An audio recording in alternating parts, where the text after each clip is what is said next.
Good morning all students. Class 9th में आज lecture 3 है और इसी के आगे टॉपिक आपका रहेगा। टॉपिक नंबर 7 है, पीडीएफ में देख लीजिएगा।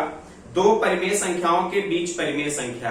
परिमेय संख्या क्या होती है, इस विषय में इस टॉपिक पर हम पिछले टॉपिक में डिस्कस कर चुके हैं। इसी के आगे आपको डिस्कस करना है कि दो परिमेय संख्याओं के बीच अगर कोई परिमेय संख्या निकालनी होगी तो कैसे निकालेंगे।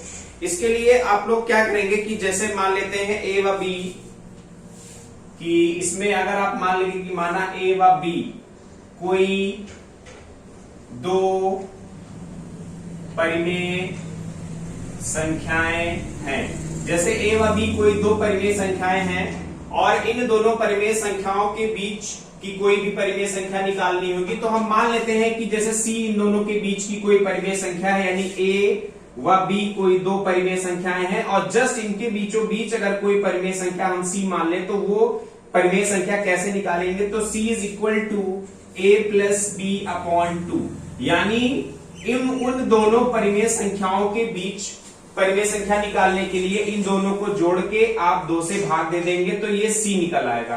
अब ठीक इसी तरीके से जो तीसरी परिमेय संख्या आ गई है, अब a व c के बीच की अगर कोई परिमेय संख्या निकालना होगा तो इसमें आप करेंगे a प्लस सी अपॉन 2, यानी इन दोनों को जोड़ के 2 से भाग दे देंगे तो इन दोनों के बीच की कोई एक परिमेय संख्या आ जाएगी। ठीक उसी तरीके से अगर c और b के बीच की कोई परिमेय संख्या निकालनी होगी तो c प्लस b अपॉन 2 कर देंगे तो इन दोनों के बीच की कोई भी परिमेय संख्या निकल आएगी। तो a b c, इसको अगर हम मान ले d और इसको अगर मान ले हम e, तो अब ठीक इसी तरीके से a व d के बीच की परिमेय संख्या अगर आपको निकालनी होगी तो आप a प्लस d अपॉन 2 कर देंगे तो इन दोनों के बीच की परिमेय संख्या आ जाएगी। e और b के बीच की परिमेय संख्या अगर निकालनी होगी तो e प्लस b अपॉन 2 कर देंगे तो इन दोनों के बीच की एक परिमेय संख्या आ जाएगी। इसी तरीके से हम प्रत्येक बार अब जब ये a b c d e अगर इसको हम f मान लें और इन दोनों के बीच अगर g मान लें तो a और f के बीच निकालना होगा तो इन दोनों के बीच निकालने के लिए a प्लस f अपॉन 2 कर देंगे। इस तरीके से कई बीच की कई परिमेय संख्याएं निकाली जा सकती हैं एक एक स्टेप करके, लेकिन फर्स्ट स्टेप आपको समझना है। अब इसी में ये फार्मूला पीडीएफ में लिखा है, इसको आप नोट कर लेंगे और उसी के आगे नोट में लिखा है, यानी नोट मतलब जो हम डाल के लिखवाते हैं उसमें आपको याद रखना होता है। ये इंपॉर्टेंट फैक्ट्स होते हैं, टॉपिक होते हैं, इनको आपको पॉइंट्स याद रखने हैं। तो पहला पॉइंट्स ये है कि शून्य ना ही धन पूर्णांक है और ना ही ऋण पूर्णांक है।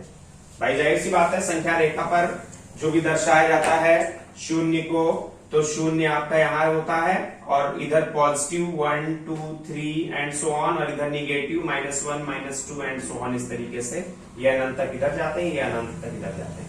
तो शून्य जो होता है ना ही पॉजिटिव होता है और ना ही निगेटिव होता है, ये कंफर्म कितना याद रखना है। उसी में दूसरा पॉइंट आपको याद रखना है कि ऋण पूर्णांक, जो ऋण पूर्णांक होते हैं वो शून्य से छोटे होते हैं और जो धन पूर्णांक होते हैं वो शून्य से बड़े होते हैं। ठीक है, इतना ध्यान रखिएगा। तो यानी ये माइनस पूर्णांक शून्य से छोटे होते हैं और धन पूर्णांक जितने भी होते हैं 1 2 3 4, जिनके आगे हम प्लस लगा सकते हैं, तो ये शून्य से बड़े होते हैं। तो इतना नोट में याद रखिएगा। अब दो परिमेय संख्याओं के बीच की परिमेय संख्या निकालने के लिए एक हम कोई भी एग्जाम्पल आपको बता देते हैं जो केवल आपको समझना है और फेयर पे नहीं उतारना है, केवल आपको समझ लेना है कि यहां पर जैसे हम यहां पर 1/3 और 1/2 ले लें।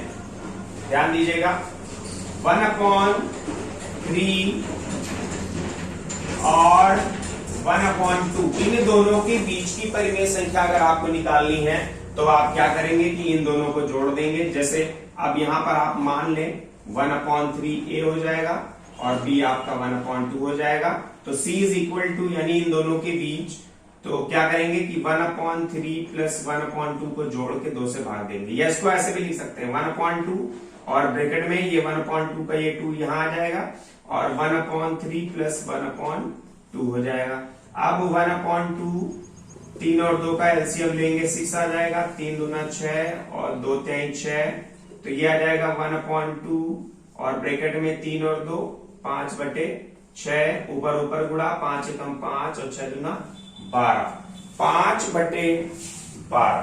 तो 5/12 ये इसका आंसर आ जाएगा। अब इतना ध्यान रखिएगा कि 1/3 और 1/2 के बीच में 5/12 आ गया।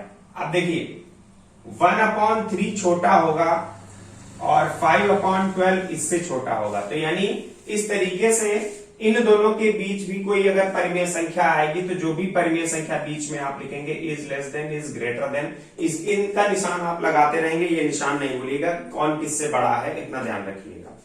अब इसी तरीके से दो आपको हम घर के लिए एग्जांपल दे देते हैं। ये दो आपको सवाल लगाने हैं, अपने मन से लगा लेना है, ऐसे ही रफ में लगाने के लिए हम दे रहे हैं। जैसे हम आपको दे दें 1/3 और 5/12, इन दोनों के बीच ये फर्स्ट क्वेश्चन हो जाएगा। और सेकंड क्वेश्चन आपको 5/12 और 1/2, इन दोनों के बीच। तो ये दो सवाल आपको खुद से लगाने हैं, लगा लेंगे रफ पे और देखेंगे। कल हम इसके आगे इन दोनों क्वेश्चन को हम बताएंगे, आगे बताएंगे आपको समझ में अगर नहीं आएगा।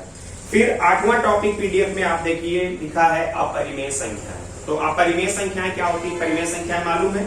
अपरिमेय संख्याएं क्या होती हैं कि जैसे परिमेय संख्या P/Q के फॉर्म में लिखी जा सकती है, P/Q के फॉर्म में परिमेय संख्याएं लिखी जा सकती हैं, और जहां P और Q आपका पूर्णांक होता है और Q does not equal to 0 होता है। ये तो परिमेय संख्याओं की बात हो गई थी। अपरिमेय संख्याओं में क्या होता है कि वे संख्याएं जो P/Q के रूप में ना लिखी जा सकें, P और Q पूर्णांक है और Q does not equal to 0। बाकी कंडीशन सेम होगी, केवल P/Q के फॉर्म में ना लिखी जा सके, तो ये अपरिमेय संख्याएं कहलाती हैं। एग्जाम्पल के तौर पे जैसे √P एक अपरिमेय संख्या है, ये एक अपरिमेय संख्या होती है। तो जहां पर P क्या है? जहां पर P आपका एक अभाज्य संख्या है, अभाज्य संख्या है। यानी उदाहरण में इतना ध्यान रखिएगा कि अपरिमेय संख्याओं में √P जो है वो अपरिमेय संख्या है, और जहां पर P आपकी एक अभाज्य संख्या होती है। अभाज्य संख्या का मतलब जानते हैं, जो स्वयं से और 1 से कटे वे अभाज्य संख्याएं होती हैं। जैसे 1, 3, 5, 7, फिर 11, 9 3 से कट जाता है, 8 2 से कट जाता है, तो इसी के साथ 13, फिर 17, फिर 19 एंड सो ऑन, इस तरीके से संख्या निकालेंगे तो ये अभाज्य संख्या हो जाती हैं। अगर केवल हम 1 को छोड़ के अभाज्य में आपका 1 आता है और 2 भी आता है, क्योंकि 2 भी स्वयं से और 1 से कटता है, तो यहां पर √P का मतलब यहां पर 1 को छोड़ के, क्योंकि 1 का √ आप निकालेंगे तो 1 ही आ जाएगा, तो 1 परिमेय संख्या होती है, ना कि अपरिमेय। तो केवल अभाज्य संख्याओं में यानी P जो है वो डज नॉट इक्वल टू 1, यानी P जो है वो डज नॉट इक्वल टू 1 नहीं होना चाहिए, बाकी होना चाहिए। 2 हो, चाहे 3 हो, चाहे 5 हो, चाहे 7 हो, यानी P का मान 1 ना हो, बाकी छोड़ के P के मान हम रखते चले जाएं, तो वे जो भी संख्याएं आपको मिलेंगी, जैसे √2, √3, √5, √7 and so on, √11, 13, 17, 19 and so on, और इसी में पाई यानी पाई 22/7 जो मान होता है, ये भी आपकी एक अपरिमेय होती है। वैसे तो पाई का मान 22/7 होता है, तो 22/7 एक परिमेय संख्या देखने में तो अंश और हर लग रही है, लेकिन ये वास्तविक रूप से एक अपरिमेय संख्या होती है। ठीक है, इतना ध्यान रखिएगा केवल पाई के लिए। फिर 9वां टॉपिक आपका होगा वास्तविक संख्याएं, रियल नंबर्स इंग्लिश में इसे बोलते हैं। तो वास्तविक संख्याएं यानी जो परिमेय संख्याएं आपको बताई गई हैं और जो अपरिमेय संख्याएं जो अभी आपको बताई गई हैं, परिमेय और अपरिमेय संख्याओं का जो समुच्चय होता है, संग्रह होता है, यानी परिमेय और अपरिमेय संख्याएं आपस में मिला दो, एक साथ किसी ग्रुप में रख दो, तो वो जो संगठन होगा, जो ग्रुप होगा, समुच्चय होगा, जिसे बोलते हैं सेट बोलते हैं समुच्चय, तो वो सेट जो होगा वो आपका वास्तविक संख्याओं के अंतर्गत आता है।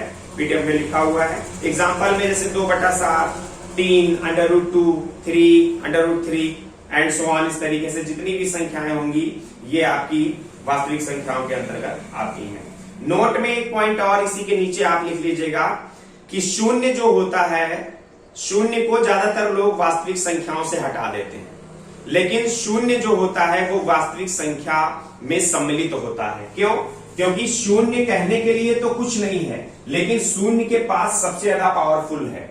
शून्य इसलिए सबसे ज्यादा ताकतवर होता है क्योंकि चाहे जितने करोड़ लाख अनगिनत संख्या हो, अगर उसका जीरो से गुणा कर दिया तो वो जीरो बना देता है। यानी शून्य कहने के लिए तो कुछ नहीं है, कोई वैल्यू नहीं है, लेकिन शून्य किसी भी संख्या को शून्य बना सकता है। तो इसलिए ध्यान रखिएगा कि शून्य वास्तविक संख्याओं के अंतर्गत आता है। ठीक है, तो आज के टॉपिक में इतना ही, फिर अगले टॉपिक में हम लोग कल डिस्कस करेंगे। Thank you.